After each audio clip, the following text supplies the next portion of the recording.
तर नमस्कार मित्रांनो, मी आशिष मांडवकर पुन्हा एकदा स्वागत करते एका नवीन ब्लॉगमध्ये। तर आज आम्ही सावडाव धबधब्यावर जात आहोत आणि माझ्यासोबत आहे समीर, हाय, विठ्ठल आणि अंकुश। तर आम्ही 4 जण आहोत आणि समीराने आपली बाईक घेतला नाही आणि विठ्ठल अंकुशाची बाईक घेतला नाही। तर जास्त वेळ न घालवता आपण ब्लॉगला सुरुवात करूया, चला। तर सावडाव धबधबो आमच्या घरापासून 22 किलोमीटर अंतरावर आहे आणि थैसर पोहोचूक आमका कमीत कमी साधारणतः 1 तास तरी लागत। तर आता आम्ही शिवगंगा नदीजवळ पोहोचलो आहोत आणि काल भरपूर पाऊस पडलो त्यामुळे नदी बघा भरून वाहताय आहे, भरपूर पाणी येईल आहे।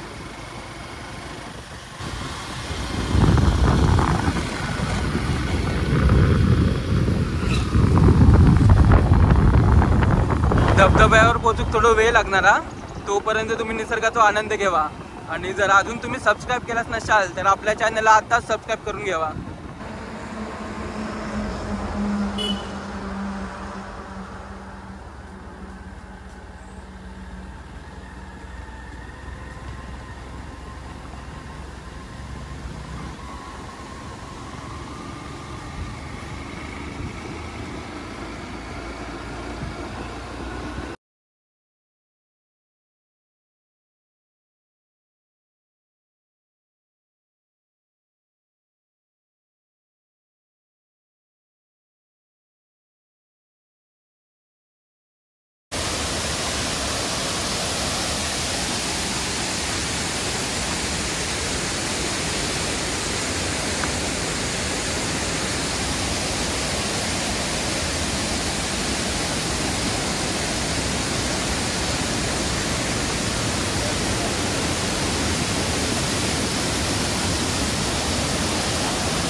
जर तुम्ही कधी कणकवली दिला तर सावडाव धबधब्यावर नक्की या आणि बघू शकता की किती भारी धबधबा आहे तो।